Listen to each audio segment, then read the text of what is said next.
Hello, everybody. Welcome to the next Google Photography Prize Hangout with Photo Experts. My name's Aaron Schumann, and I'm the programmer for this series. Today, we're going to be talking about photographing place, and we'll be talking with Alec Sloth. Alec Sloth is one of the great photographers of our time. He's making incredible work all over the world. And much of his work revolves around particular geographic locations or places that he's gone to. So he's made work entitled "Sleeping by the Mississippi," Dog Days in Bogota, Niagara, and many others. So he's going to be hosting this conversation. And like I said before, feel free to jump in anytime if you have any questions or comments that you want to make. But the main premise of the conversation is really about how and why we photograph places and how we define places and spaces and how we define ourselves in relationship to those places. So I wanted to just kick off the discussion. Alec, you started off your photo career with a project. I've got the book here, but it started off with entitled "From Here to There," and I think that was just a working title for the most part for you to be able to make work that wasn't actually tied to a particular geographic location, but then it developed into Sleeping by the Mississippi. So I just wanted to ask you how you came to that relationship with place and photographing place. Well, I think it's, what I like about this conversation already is that it starts with all these people in all these different places around the world. And we have this very evolving notion of place, I think, in our lifetimes. And when I was photographing, when I was starting out as a photographer, the internet was a new thing, and it was this exciting new thing. And so this idea of web surfing, of sort of moving through virtual space, was a new idea, an exciting idea. And I had this idea of applying that concept of web surfing, bouncing from one thing to another thing to another thing in the real world. And so kind of like doing a road trip that's sort of like web surfing, in the sense that you're not just driving along a road, but it's an encounter along a road that will lead you down another road and down another road. And so that was the idea of From Here to There, and it was the basis of the thing was to be free. It was to not have to follow any sort of parameters, and to just wander. But eventually, it became kind of a gimmick for me. Just this idea of linking and hyperlinking. So eventually, I turned it to a geographical line, that being the Mississippi River, which since none of you are Americans, maybe don't know, but it runs the entire length of the U.S. from north to south, and it starts here where I live in Minnesota, and it goes up to Mexico. And I was able to use that path kind of as a metaphor for this wandering, if that makes sense. But the thing that's always hard to articulate is that the work is not exactly about the Mississippi River. It's really about that place. It's using that place as a metaphor for wandering and using it to my own ends. And this is something that for me, happens over and over again, where I'm sort of photographing place, but I'm sort of just using place as a metaphor. So just to reiterate, this idea that the Mississippi can be used as a metaphor for anything, but in my case, for this sort of wandering, for a stream of consciousness. And then I followed this up with the book Niagara, in which I use Niagara Falls, this place where people traditionally go to get married and honeymoons and that sort of thing. I can use it as a metaphor for love. But I have to say that after doing those two projects, I felt like that was a bit easy. I didn't want to go find another sort of water feature that has romantic notions surrounding it. I don't want to use that same formula over and over, so it's changed over time. you mentioned the book Dog Days Bogota, Yeah. which looks like this. So just a little book. And this is a book that was made, it was actually, I shot it after Mississippi, before Niagara, but I wasn't intending to do a photo project. What happened was my wife and I adopted a girl in Bogota, and I went there, and then I was there for 2 months and decided to make some pictures while I was there. This is the book in which I'm most sort of uncomfortable saying it's about the place because in this case, I don't speak the language. I know very little about the culture in Bogota, and so for me, it was really about this experience of adoption and exploring this place where my daughter came from. But I'm just very afraid of saying that I know anything about a place. A lot of these places that you're choosing to photograph and going to and exploring, it's autobiographical in a sense, or it's a reflection on something that you're experiencing or an emotion you want to explore in your own life. Yeah, absolutely. And I always want to reveal to some extent my own involvement in the place, I guess. I'm really uncomfortable photographing in other cultures. I do it because it's part of my job at times. But I photographed in China a couple of different times on magazine assignments, but I don't know anything about China. I have the most outside perspective, and I'm more comfortable close to home. Although, curiously, I have a very hard time photographing right where I live, and we can talk more about that. But yeah, so I pick things that are like somewhat autobiographical, and also where I can understand the nuances of the place, the signs, where I can read the signs. Right.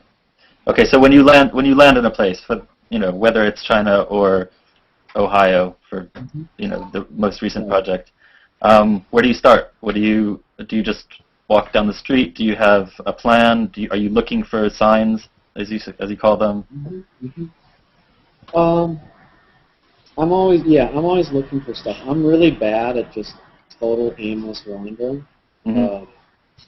That was the thing when you mentioned from here to there. In the beginning, there was always this idea of links, so that if the last thing I photographed was a person frying eggs, the next thing I might look for is a chicken. Right. So I'm out there looking for stuff. And with each project, I usually have this kind of list of things that I'm looking for. How do you develop that list? Is it research beforehand, or imagination, or? Yeah, and so that list comes from research and brainstorming, and then it evolves as I go. So when I started Niagara, some of the things on that list had to deal with love. So I might be looking for couples, or I might be looking for weddings, or wedding dresses, or wedding rings, signs of love, like that. Mm-hmm. But there were other things too. There was, Niagara Falls exists on the border of Canada and the U.S. And so I had this idea of the Canada and the U.S. as a couple, and so I was looking for something that was a sign of something from the U.S. and a sign of something from Canada. So it might be a flag or something. That's the kind of stuff that over time I got rid of that notion. So I edit the list as I go, mm-hmm. and it gets more and more specific. In the beginning, you do look at, you're more awed by a place, and so you're looking at more things. I was reading that your first book was kind of published by you sending off to lots of different publications and you only produce like a few copies. Is that how you kind of led to finding like yourself involved with Magnum and like rising to fame, or how did that all like begin? Well, it's a bit of a long story. I mean, the thing about it is that I didn't anticipate having a career doing this all the time, and so I was just doing the work I was doing, trying to get grants and make work, find a time to make work.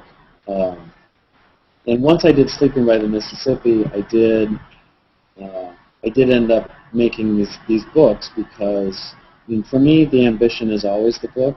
When I said I'm a project photographer, I'm also saying that I'm a book photographer. Like, I always want to make something that ends up as a book.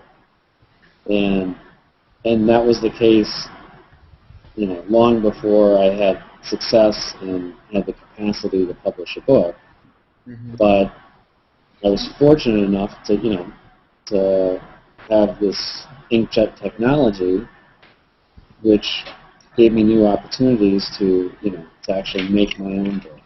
And now, of course, it's much easier with sort of print on demand and stuff like that. But so I made these books and sent them out to people, and that became, one of the ways that the work got out there.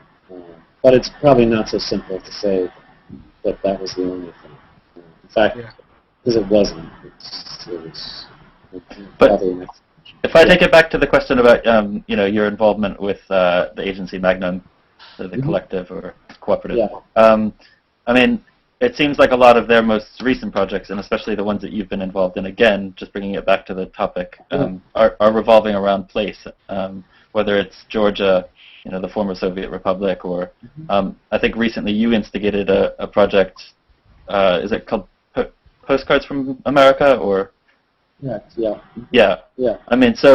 So again, how do you feel like there's some relevance in terms of the agency or the people that you're working with defining themselves again in relationship to particular geographic places or locations, and maybe you want to talk a little bit about instigating that project and why you did so. Sure. Yeah. Sure. Because I think that. Oh no, go ahead.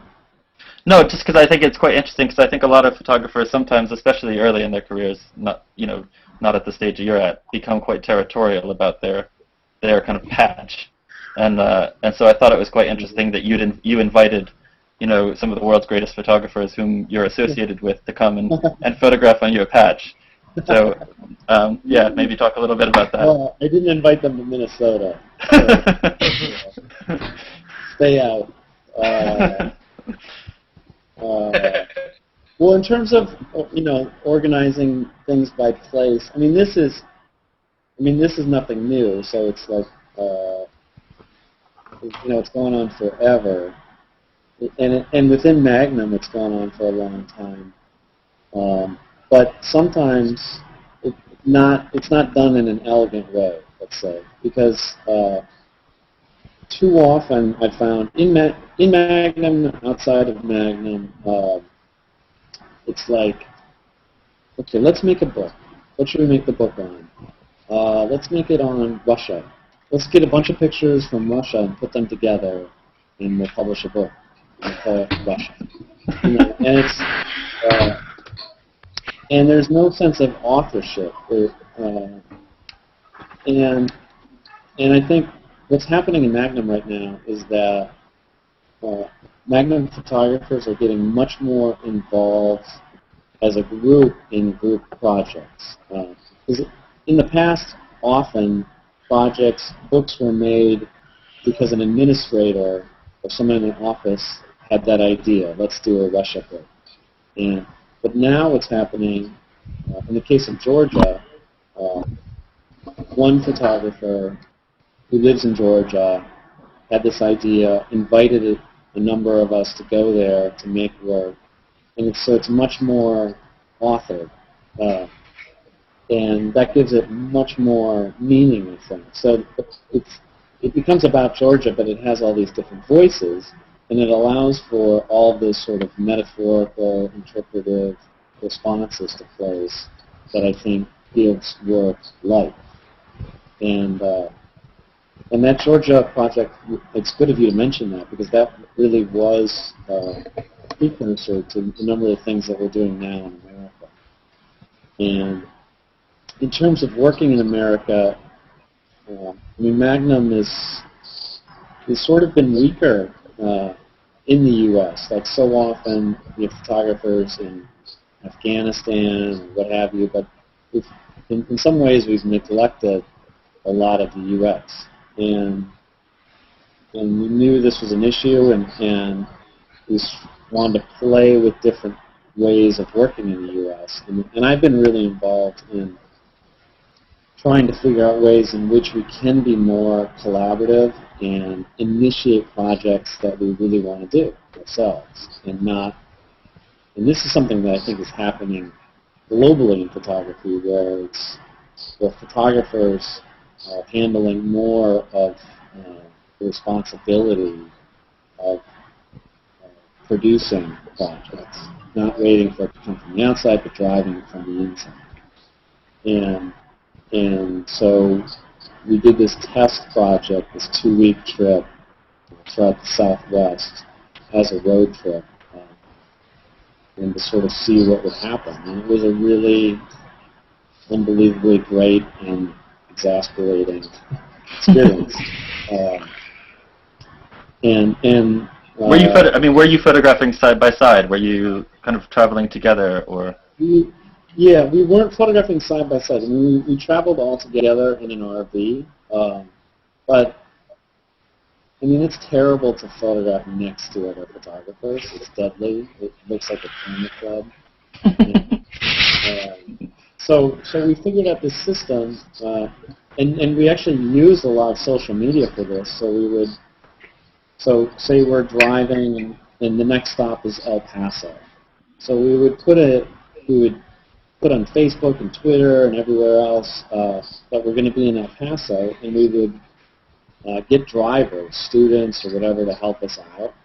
And so then we would each get picked up and driven off by these other local, knowledgeable people, and then have our various adventures, and then come back together on the RV and move on to the next stop.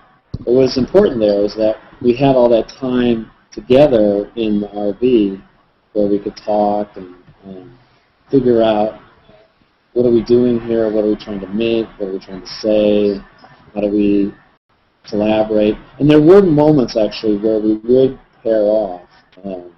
So 2 photographers might go off together and photograph the same subject. And it was an experiment, and some things worked and some didn't.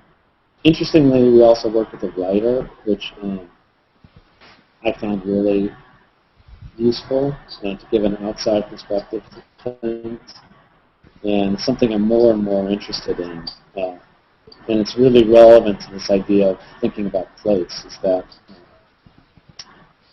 that photographers, respond to place on such a visual level that it can sometimes feel not shallow, but just like there are other layers that I wish I could. It's on the surface. Yeah, that it's on the surface. And this came up to the the writer on that road trip. Her name is Ginger Strand. And in her writing, she talks about the fact that, we go out in the world and, we sort of, if we're in a crowd, we look for that guy that has an eye patch and one leg.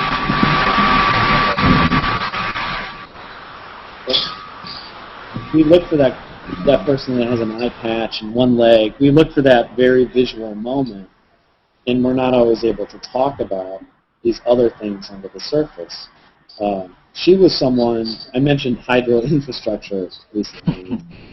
So the reason I knew her is that she actually wrote a book on Niagara Falls. Okay. And she is an expert in hydro infrastructure and in sort of how systems work. And so she was able to talk about that stuff simultaneous to us looking at the surface of them. And so like this recent Ohio project I did was mostly portraiture. But one of the things that agonizes me with portraiture is that you can never hear people's voices. And so the writer was able to conduct interviews and just give a glimpse of these people's perspectives on social life. And that adds a lot. There's always a question of how you work text and image together. And in terms of doing, I mean, if you're working so much, because a lot of your work involves portraiture, and all of your projects have always incorporated portraits into them, how do those people define the places that you're photographing? When you go to Ohio, why are you, rather than photographing what you're talking about, this kind of surface or whatever is available to the eye, why focus on the people? What is it about the people that actually define the place? Well, that's a great point, because I think too often when photographers say they're interested in place, they neglect people. Because for me, the big revelation was when Hurricane Katrina happened here in Louisiana, and all these photographers, art photographers, rushed down there to photograph it, and out came all these pictures of sort of beautiful destruction, beautifully destroyed homes and so forth. And I found it really frustrating that there weren't pictures of people and their stories, and that was underrepresented. A similar thing has taken place in Detroit here. I mean, Detroit is this very photographed American city where there's all this beautiful destroyed architecture, and very few pictures of the people that actually live there, and a lot of people live there, and their stories are relevant. So I feel like, if you're going to write a novel about a place, about Detroit, you're certainly going to mention people. So I think that photographers can be super one-dimensional sometimes, where it's like they just photograph landscapes, or they just photograph interiors. And it's kind of my mission since the very beginning, since that From Here to There project, to not be limited to a single subject matter, to work in this novelistic way, where I can also photograph still lives, or in the case of Niagara, I scanned love letters, and these are part of the work, just as a way to flesh out and give a more well-rounded sense of something. I think there's something really interesting in how your photographs are always a metaphor for self, using place as a metaphor for the self in some sense.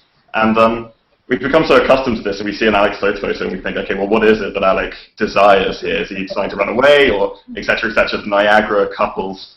Do you feel that because we're so attuned to this, you can now photograph differently? Maybe you can photograph in more subtle ways. The portraits, the guy doesn't have to have one leg and an eye patch for us still to understand the message. So I kind of, can the novel be almost quieter now that we've read so many Alec Sloth novels?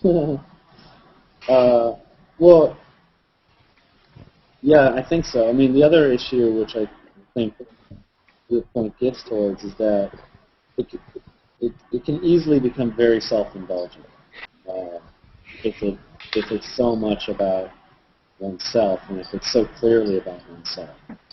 And that's something that I've really worried about as time has gone by. I mean, the person I always think about in terms of these topics is Robert Frank.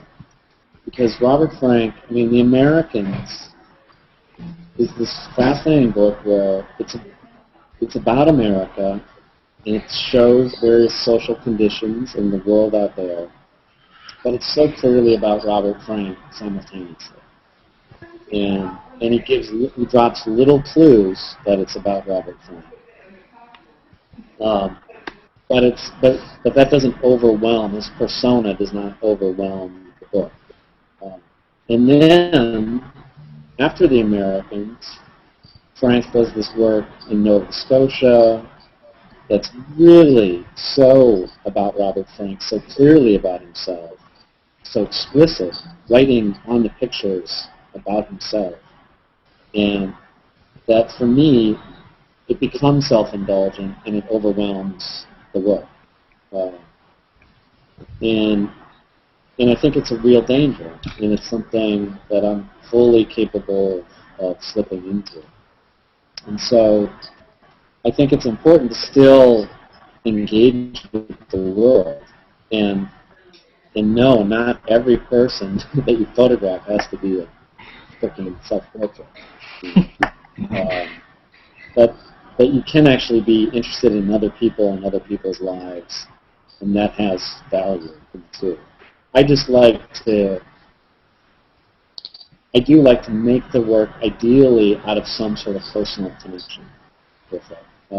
That said, I do assignment work in which I have no connection, and I like, sometimes I like that. I like being dropped into a scenario and just figuring my way out of it. Am I great at that? No. Is that my expertise? I really don't think so. I think there are far better photographers doing that sort of work than I am. Yeah. Do you feel that you've ever crossed that line and you've made work which you now look back on and think, wait, that was too about me? Yes. Is that? Yes, definitely. Decently. Yeah. Every day. No, I mean, I did this book called Broken Manual. That was, it's about running away, with the desire to run away, and I'm very proud of that book, and I like it. But there are moments in it where it gets dangerously close to that, and certainly some of the work I did after that, and I still do things. I mean, I did something quite recently, which is going to be in a little show, but it's, painfully self-indulgent, and it looks like, no offense, college art. It's like, like, woe is me art. And I'm capable of that, but at the same time, there's a part of me that likes late Robert Frank quite a bit. And I mean, there's one on the wall over there that I look at. So I enjoy that work to a certain extent, but I think it's dangerous, is all I'm saying. And it's just like, if you get, it's good to look inward, but every once in a while it's good to go out and work at a soup kitchen and to realize that there are bigger problems there with yourself. But it's still good to look into. It's just good to have that dialogue. And that's what I like about photography, is that it pushes you out in the world. It's an outward-looking medium, but you can reveal traces of yourself as you go. And I think, for myself, the work that I most respond to does that. When the work is purely about the world out there, and it's pure documentary photography, I tend to be less engaged in it. Can you repeat again what you just said now? Sure. When work is purely documentary, when it's purely about the world out there, I tend to be less engaged in it. All right. Because I wanted to ask,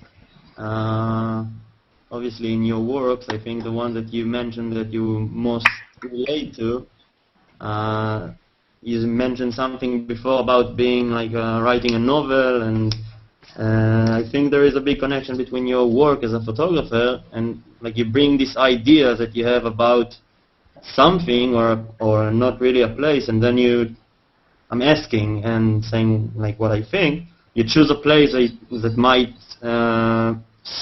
be suitable to this idea. You want to deal with love or running away, and then you choose a place that is in your mind suitable to to describe Right. that as a metaphor. And like, I think you mentioned that before, but it's interesting to me Yeah. because it's not really like you're not describing the word that you find there. You come with this idea, and like how much can change during the time you're there, and like you already have this in mind, I think, and can it change, or it's already... Right. No, it's absolutely true. And I edit the place to suit my needs. I mean, one of the things I always talk about with Sleeping by the Mississippi is that, I mean, the Mississippi River has major cities. It has St. Louis. And so you'll have wealthy businessmen. You'll have, many happy families, all this different stuff going on. And I didn't photograph that, and I didn't include that in the book because that's not the Mississippi that I'm making. And it doesn't suit the needs of the project. Same thing with Niagara. I mean, the number one thing you'll see if you go to Niagara Falls are happy tourists. You'll see a lot of happy tourists. And I wasn't interested in that whatsoever. That had nothing to do with what I was talking about. So in that sense, I'm not documenting the place.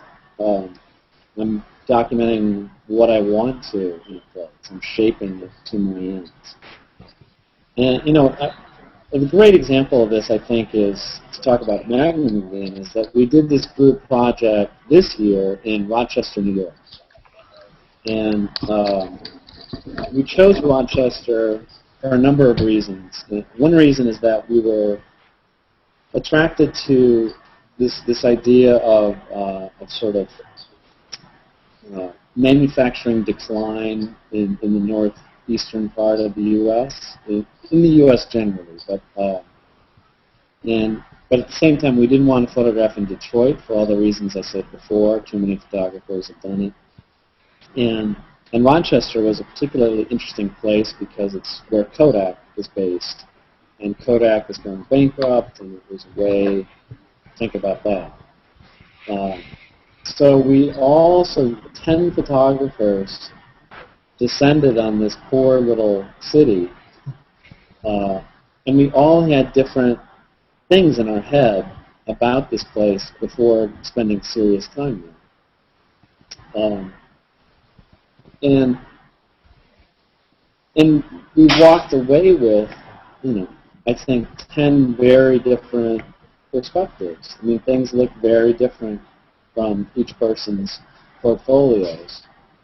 But at the same time, I don't think any of us would say that we walked away with the pictures that we expected to make. I mean, I went in there with my own agenda, and I came out with some of those pictures that look like that, and lots of other pictures that don't. And so that I shape the place as I go there, but the place also shapes me in the work as I'm moving along. Do you find yourself more directing than documenting and editing the place? Like the situations that you create to suit your agenda are more directed and more created by you? Well, the thing is, my belief is that most photographers are doing this whether they believe it or not. And, I mean, okay, so in Rochester, for example, so the plan was, and this kind of came from Martin Parr, and Martin had this idea that we do this box of 1,000 pictures of Rochester. And so it could be a document of this place. And Martin Parr, I always say he's the most purely documentary photographer I know. That he really believes in documentary photography. But my own feeling about 1,000 pictures of Rochester is sort of like, I could go on to Google right now and call up, 1,000 photographs of Rochester that are a document of this place. And how interesting is that? To me, that's the value of pure documentary photography has decreased with the increase of images in the world. I mean, the world, Rochester doesn't need me to document it. It's being documented by people with cell phones constantly. The only thing I feel like I can bring to Rochester is my own perspective, my own sense of authorship, my own way of, I don't know if I'd call it directing, but I would call editing, yeah, and shaping perspective on the place.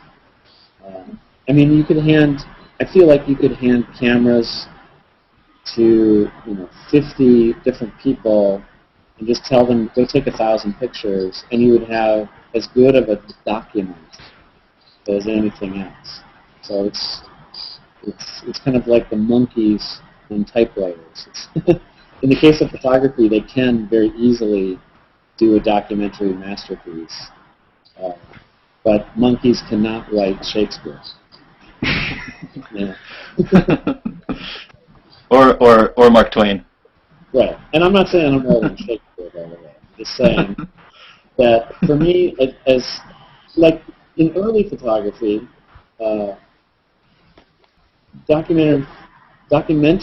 pure documentary was so amazing because it showed you the world that you hadn't seen before. It was because it required special skills to do it, and so there aren't as many of these things, and also clean documents of whatever it is, of Egypt or something, and it's incredible.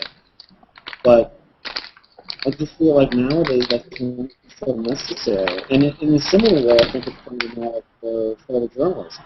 I mean, as people are everywhere documenting conflicts around the world, I think it's less important to just have somebody with a fancier camera go to a conflict zone and make virtually the same picture, just with more pixels. I think what's needed is a sense of storytelling and of shaping whatever story that they happen to be. I mean, there still exists within plenty of circles this notion that a black and white photograph is more true to the world, which is just absurd, and it's not more true. But I don't think a color photograph is necessarily more true either. I mean, I think that in that sense, everything is a bit of a fiction. But there are questions of degrees. I mean, I'm not hiring actors and staging everything. And when I work, on assignment, I feel obligated to be more truthful, more to do less shaping of the world out there. But I'm still shaping. I remember seeing your work the first time, like a couple of years ago, and what I found inspiring, that you go to a place and take photos there, but the amount of photos of people, and also not just portraits. You mentioned before the love letter, or like there's a lot of different styles of photography that in a way they're all still the same style. It's your style, I guess. And if you can say a few words about that, like it's different than what I saw until then. Like usually people go and take photos of people, portraits, or place in a certain way, and I find it very interesting how you add it all together to make one story that is coherent. Right. How to talk about this? I mean, it's probably has become clear in the conversation. I'm sometimes frustrated by the limitations of photography. I think the medium. I love being a photographer. I love the act of photography, but I think the medium is so profoundly limited, and I think photographers do a lot to make it even more limited. And then photographers are we tend to be obsessed with technique and with equipment, and so the style is very often a real limitation in terms of what we photograph. And additionally, is sort of related to style is sort of, like a trademark. Like, I always had this thing that I would say that, like, everyone's going to say one thing about you, so that in my case, there was a time, let me just go back, years ago when I was starting out, I did this series of portraits of sheep, and here in Minnesota, I was starting to get known as the sheep photographer, and I felt like I could have continued on that way, and it could be Weimarimers or whatever it is. And so you get known for photographing a certain thing in a certain way with a certain kind of camera. And then you just do it over and over again. And I think we too easily fall in this trap. And so often in school, when you're studying photography, it's like you take a good picture of a lone tree in a field. And then the class says, oh, you should do 10 of those and do a series of lone trees in the field. And there's this idea of like repetition of technique as a way to make a trademark, which is appealing, and photography is good at that sort of thing. But I think it's so limiting to the sort of breadth of a project that you can explore. And I crave the language of cinema or novels to give sort of a fuller scope of things. And I'm constantly trying to figure out other ways to make that scope larger. How do you maintain cohesion when you're doing such diverse stuff? I mean, how do you keep yourself from going off so it's completely disparate? Well, with something like Broken Manual, I think it can look completely disparate. What really helps is creating the context in which the work is seen, so that, a book shapes the context. The beauty of a book is that you pick it up, and within those covers, you're being led and guided, and it's kind of like, in a movie, the lights go down and you're in that world. And so even if it's lots of disparate images, they're wrapped in this container. I think in exhibitions it's much more complicated because so often you're in like a group show and there's a picture here and it doesn't fit and all of that. But I've gotten much better as I've gone along of doing better exhibitions, which to me means, by better I mean better at shaping the context in which it's seen. So the exhibition becomes more like a book, where you go into that world. And I think it was John Gossett who had this line where he said that being an artist is about controlling the context in which your work is seen. And you can't do it entirely, but you can help it. Right. So, the other thing I should say is, oh, go ahead. Okay, sorry to interrupt. Because I was thinking about the idea of place. I'm in Singapore. My country is barely 60 years old, so we don't have an association as strong as, let's say, you mentioned Mississippi to freedom. So in that sense, whenever I try to draw a reference, what I'm very afraid is that my Singapore reference, it's either lost in meaning or it's hard to recontextualize in another country. So have you ever encountered this before, and how did you go about doing it? If I understand your question, it's something that I think I understand it, because one of the when I talked about my fear of working locally, the closer you get to home, the more the sort of language and the signs become more and more specific, so that, like, I know I can tell you what's different about Northeast Minneapolis and South Minneapolis, and they're very different. And I can, like, the architecture has a different feeling, and but if I were to show you pictures of Northeast Minneapolis and South Minneapolis, they would look exactly the same to you. And so I have a very, very specific knowledge of that. And there is this question, so is the audience for such work going to be only people that live in Minneapolis? And I think, there is that danger. But at the same time,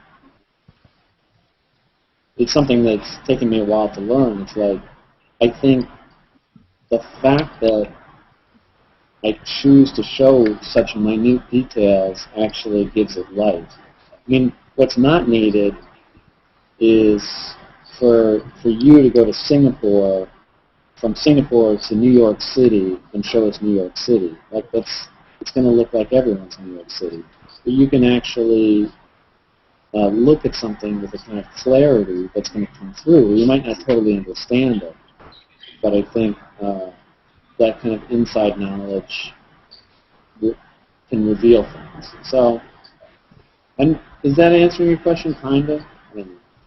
Kinda, because it is a challenge whenever I'm creating things to make sure that my audience is on the same page as me. So thank you very much for your answer. Yeah. Can I ask a question? Yep. Mm-hmm. I'm just wondering. At university, we're always like being told to, that we're like, I'm going into my third year. I'm told that I need to find a specific genre. I'm like wondering how far into your career you decided like documentaries my way. Yeah. Did you have other areas of photography you were also like very interested in? Yeah, I did. I mean, first of all, I came to photography from I started in painting, and then I did these sort of sculptures outdoors, and then eventually it led to photography. So I came at it from this very artistic side. And in fact, some of the first work was very pretentiously artistic, so sort of fake backgrounds and staged and wigs and all that sort of stuff. And then I found that sort of documentary style photography, and it worked for me. But even then, in terms of employment and stuff, I experimented with other kinds of photographs, making other kinds of photographs. And it's something I just kept coming back to. So broadly speaking, I mean, I think it's very good to experiment. I mean, that's what school is about, is to try lots of different things. And then you have to be honest with yourself about what you really enjoy doing. I mean, I think there are plenty of people that are lying to themselves. They would rather be doing, fashion photography or whatever it is. And so, yeah, so I think it requires a certain amount of self-honesty. And that also pertains to subject matter as well. Like, I always think about this time where I wrote a grant proposal for a project, and it was for photographing these war veterans. And I wasn't interested in it at all. But I knew it would get money, but it was so fraudulent, and I think that comes through in the work, that sort of lack of genuine interest. So the thing I always say is, like, if you really love photographing kittens, you should photograph kittens. It's okay. Or sheep. Or sheep, exactly. I really like sheep. I like sheep. What about, going back to this idea of shaping your own context, you were talking about that earlier and how it's really important to kind of set that. So, and genre is like one way of setting a context. You say, I'm a documentary photographer rather than a fashion photographer, portrait photographer. But at the same time, I think in your own career, like you've managed to find ways to place your documentary style of photography into, I don't know, other settings, whether they're commercial or otherwise. But yes, you've done fashion work, you've done advertising work. Yeah. Well, the truth is, I'm actually really normally bad at shaping, controlling the context in which my work is seen. I am. I've just sort of, I let it go out there on 1,000 different levels, and it was the approach that I took at a certain point, and it's, I think about this a lot. I was just in San Francisco, and I was in this group show, and there was this wall where there was a picture by Friedlander and a picture by Jeff Wall next to each other. And it really made me think about how photographers sort of take control of their careers and also how they shape how the work is seen. I mean, Jeff Wall is incredibly rigid in terms of shaping how his work is seen.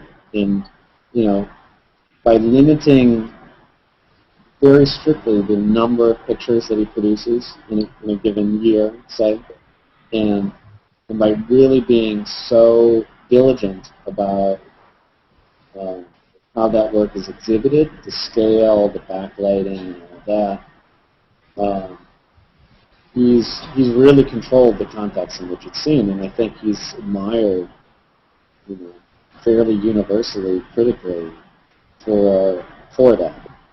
And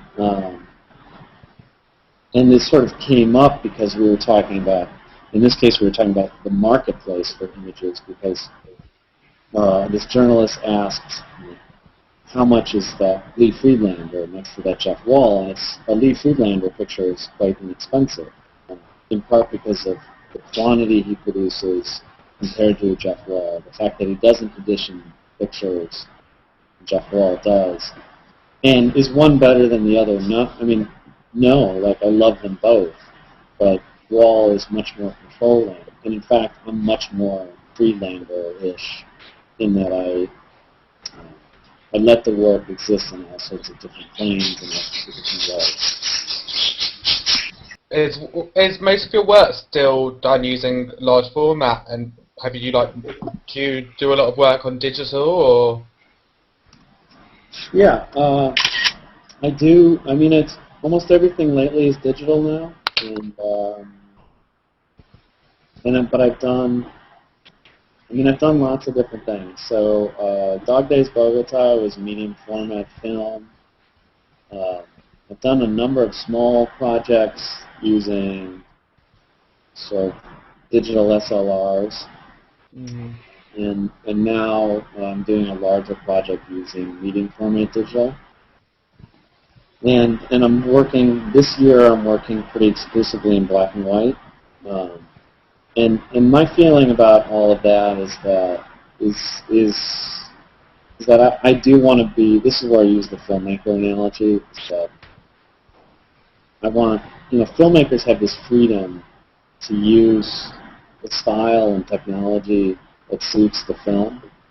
And so Scorsese can, he can do a black and white, movie about a boxer, and then he can do, he can use animation and all that, and do something else. And I want to have that same freedom on a project-by-project basis, and not be limited by the technique.